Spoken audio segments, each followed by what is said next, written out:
Hey, how's it going, guys? It's Ryan from the Nostalgia Factor here back again with another review. And today, guys, we're going to be doing something a bit different. For the past few videos, we've been doing 3 of the 5 videos for the Kingdom Hearts Marathon. I decided to take a little bit of a break from it, though, because honestly, I'm kind of getting a little burned out on doing Kingdom Hearts videos myself at this point. So I figured we might change it up here for the next few videos before we finish off the last 2 reviews of the Marathon, which will be done before June. So with all that in mind, guys, let us get into a PlayStation classic and a game I finished recently, the original God of War on the PlayStation 2. The gods of Olympus have abandoned me.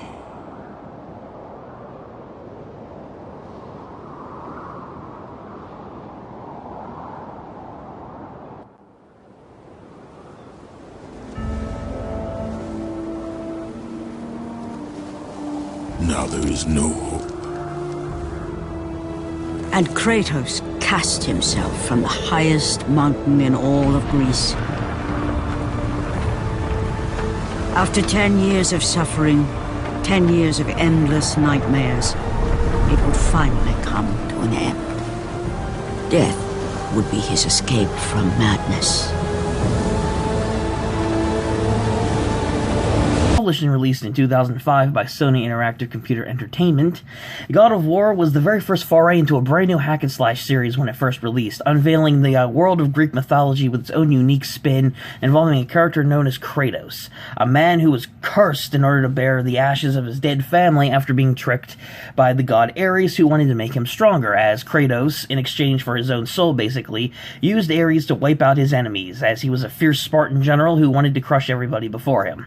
So, as a result of not only trading his soul essentially into servitude to a god, and of course being tricked into killing his own family and cursed to wearing their ashes as his own skin, Kratos in this game sets out in order to redeem himself in the eyes of the other gods after serving 10 years of service to them. And doing so, his final task is to kill the man who killed his family, and of course finally achieve forgiveness and free himself from the memories of his dead family. Which this game actually serves as a really good introduction to the story bit, which we're going to get into here. I personally really love the story in God of War. I feel like Kratos is a really good character within this game, who has a good arc in starting to forgive himself from not only the pains of his past, but also overcoming the burden that is being a servitude to Ares, with the Blades of Chaos, his main weapon throughout the game, being a constant reminder of the fact that he traded his own soul in order for ultimate power.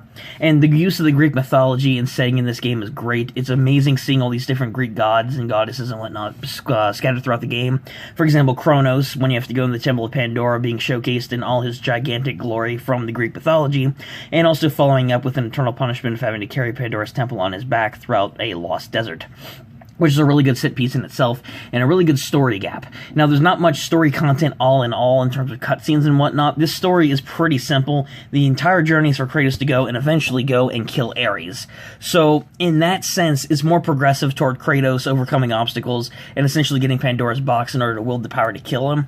So it's a bit simplistic in that way, but it works to its advantage with the setting, with famous Greek mythology locations like Athens, Desert of Lost Souls, and of course the famous underworld itself. So for elements that we'll get into later on, the story works really well with the Greek mythology setting. It is cool obtaining powers from different Greek gods, even though they don't make a direct appearance. The story works really well for God of War's favor, even though at some points it can be a bit too simple.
visually, I gotta admit, this game actually looks pretty good. For PS2 standards, considering when this game came out back in 2005, the environments look really good. Kratos' fluid animations when he wields the Blades of Chaos, the different effects they use from his different godlike powers that he gets from the other Greek gods, looks really good. The enemy designs are very creative and imaginative, especially for the Greek mythology setting, considering how these are all underlings of Ares. The different environments that you go through, like Athens and whatnot, are also pretty primitive, especially for a city under destruction by Ares. One detail that I noticed that I really enjoyed was in the background when you're traveling through Athens in order to get to the entrance to the desert that contains Pandora's box, which Kratos will use to destroy Ares. I really like the detail where Ares is in the background, just completely giant and destroying everything in order to basically say F you to his father, which is the whole point of why Ares is doing that in the first place. So I love subtle details like this in the games, and it just works to his advantage. And Kronos, for example, someone who I highlighted earlier, his design looks so good, and Pandora's temple in itself looks... It's just a very big visual set piece in order to have in the Desert of Lost Souls. I will admit, though, there are environments, though, besides unique set pieces like Ares and Kronos, and other really cool-looking environments, especially like the Hydra fight at the beginning of the game.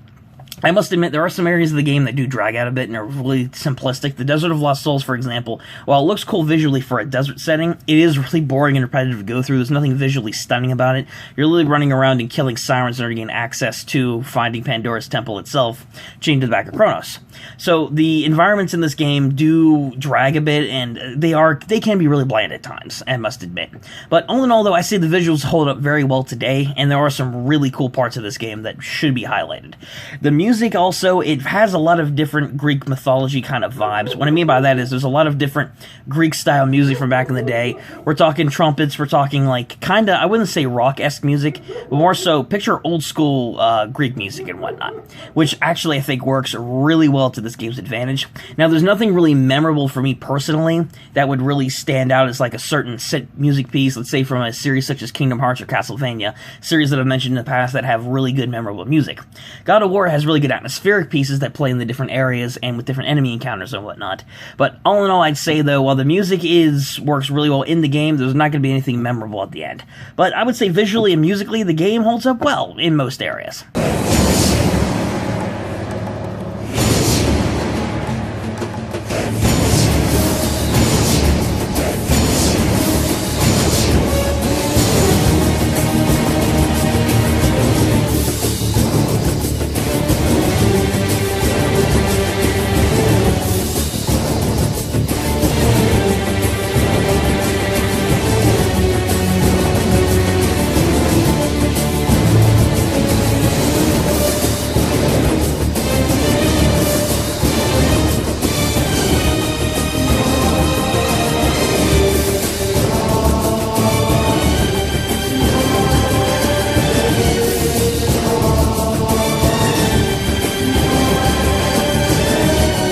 Now, the main segments of God of War, besides the story and the setting within the Greek mythology world, is definitely the combat and obviously the mechanics that come with it. Now, this is a hack-and-slash style game where Kratos wields the Blades of Chaos, takes down enemies, he gains different upgrades in the form of health, magic, he gains different abilities from different Greek gods like shooting lightning and using the souls of the underworld in order to attack different enemies in boss fights. The blades have different combos and different attacks that you can use. They have short range, they have long range, you can use them for different various combos to lift enemies up, slash and hack them.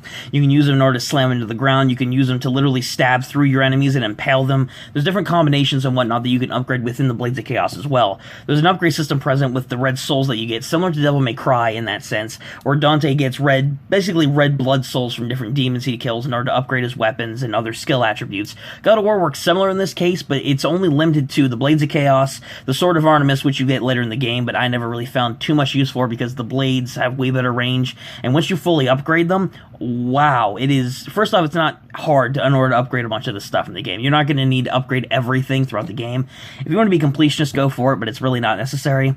But in addition to the Sword of Artemis and the blades, you also get to upgrade the different godlike powers that you get, such as Hades, like being able to shoot souls from your body, throw lightning daggers from Zeus, being able to shoot lightning of all things from Poseidon, which I was expecting a water-based move, but they went with a lightning-based attack. And they have various different moves like that that you can upgrade throughout the game. So all of this goes really well into the gameplay. Kratos, I must admit, for the control-wise of this game and the weapon variety, I must admit, it is pretty cool. It's unique, the different abilities that you get from the Blades of Chaos, and of course the God Powers themselves. Very fluid and fun to execute. Kratos works really well in combat. I will admit, though, besides like the hacking and slashing is very satisfying to use, and Kratos' control as a whole, for the most part, works really well. But I will be honest, in the platforming segments and even some running bits, Kratos can feel really down, if that makes any sense. He feels really sluggish to control. He feels really awkward to control at times with the platforming bits, where you're jumping across the rocks, where you're jumping across different ropes hanging over different bottomless platforms, when you have to hop from ledge to ledge and whatnot with a super jump. It is really awkward to do at times, and the controls can be a bit flawed. Gameplay-wise, for combat, it's fine, but for the platforming bits, I must admit, and even for some running segments, it just doesn't work that well.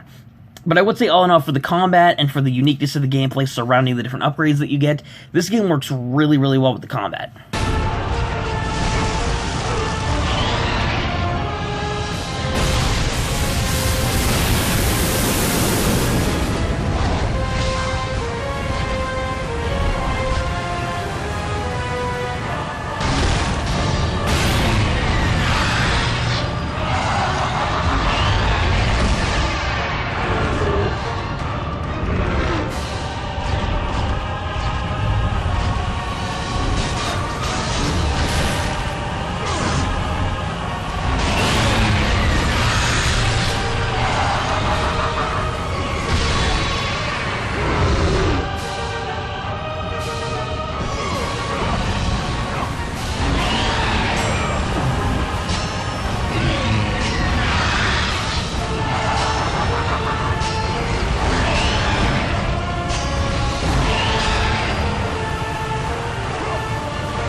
Now, with all that being said, with all the great things that this game does well, albeit with some limitations and some awkward moments here and there within the things I've talked about, there are a few things in this game that I really do not like that much. Now, I played through God of War fairly recently, so some of these thoughts are more fresh in my head than others, and I will tell you, another big part of the game, besides the combat and the boss fights as a whole, within the entire game, are the puzzles. God of War also does the Devil May Cry kind of thing, where they have puzzles in order to progress through different parts of the game, and there are a lot of them. The difference with God of War's puzzles compared to Devil May Cry, well, Devil May Cry is not only a similar game to the genre, but the main puzzles involve getting one item from one location and then using it to unlock another item, and then using that other item to unlock the door to progress to the next area. God of War isn't like that. You do have to get other items, yes, but the puzzles are more intricate and they're more creative in terms of being in different settings. The biggest one being Pandora's Temple, which is arguably the longest part of the game that you'll be going through. And I have to admit, the different puzzles and whatnot are creative and unique, like lining up different sections of a giant maze in order to have a giant light come through and illuminate Zeus' statue in order to rise it up to the top, in order to continue your quest for Pandora's box. There's different bits with like Poseidon's level, where there's different rotating spike walls that you have to go through in order to get to the end, which, by the way, this puzzle really sucks. I do not recommend casually taking it lightly. But there are creative elements like that throughout the entire game that I do find intriguing. However, the puzzles as a whole, though, within Pandora's Temple especially, and even the underworld, they drag on way too long, and they are incredibly frustrating. There's a lot of different bits, like the Poseidon water segment. It took me a long time in order to get past that. It was incredibly... The timing with some of these puzzles are off. Sometimes it can feel borderline unfair, especially with how much damage Kratos can truly take when it comes to doing some of these puzzles, which isn't much, by the way. Some of these puzzles, again, drag on too long. Pandora's Temple as a whole could have been simplified a lot more without adding in a lot of these extra bits. While they were created within the Greek god setting itself, I have to admit, again, they drag on way too much. And the other bit that I really didn't like as well was the underworld. Now, the underworld as a whole is really cool in concept, especially works really well within the story itself, and I can't appreciate the fact that it works well as a setting, especially for Kratos, being killed by Ares and having to go back and finally take him down once and for all after he steals Pandora's box.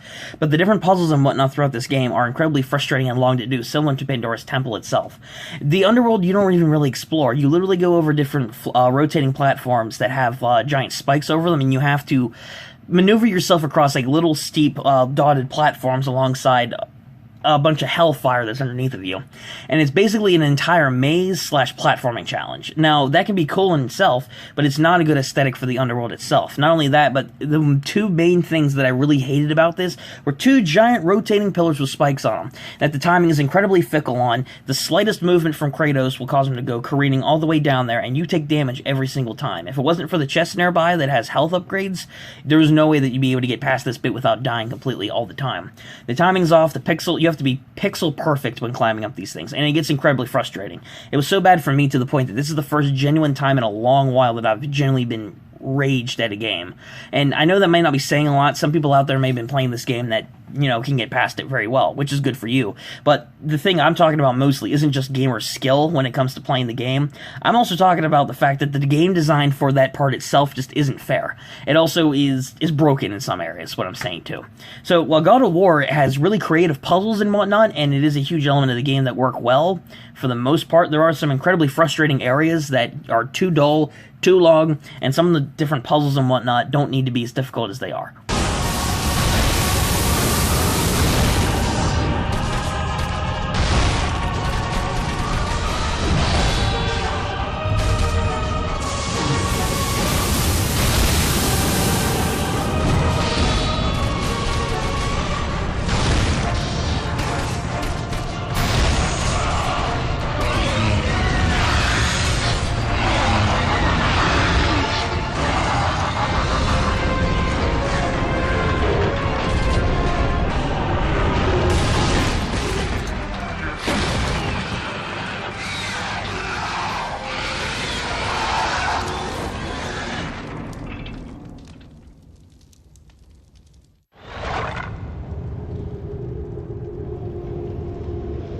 All in all, though, I enjoyed my time with God of War. God of War is a fantastic hack-and-slash game, and it deserves its place amongst some of the best PS2 games ever made. God of War has an incredible story, albeit with some different quirks here and there. Really cool-looking environments, albeit with some differentiations here and there, like the desert being a little dull and bland to go through. Music is really atmospheric in the game, it works to its advantage too, and it has some good characterization for Kratos in his progression to freeing himself from the debt of the God of War. Of course, there are different bits of the game, whatnot, too, that don't hold up as well. Some of the puzzle segments, some of the environments that don't really end up going that well, some of the different areas like the underworld being more disappointing than what you might expect considering the aesthetic for the Greek mythology setting. But all in all, though, I would say God of War was a solid experience, and I very much enjoyed my time with it. If you guys are looking to jump into this game, I highly recommend you check out the original God of War on the PlayStation 2. Note that there's going to be some bits that you're going to be stuck at and frustrated at for a while, but know that you're going in for an overall really good experience. I recommend this one. And that's going to be for today's video, guys. I really hope you guys did enjoy. Let me know your thoughts on God of War in the comment section down below. And, of course, subscribe to the channel if you guys want to catch more videos like this one in the future. And, of course, give this video a like if you guys did enjoy as well. Next time, I think I'm going to be covering a different game or two before we get back on the Kingdom Hearts Marathon, depending on what game I finish up that I'm currently on right now in the form of Devil May Cry 4. But I have another game in mind that I want to review that's a bit more niche. So we'll get into those whenever the time comes, guys. But other than that, thank you guys for watching. And until next time, I'll catch you guys later. Keep on gaming.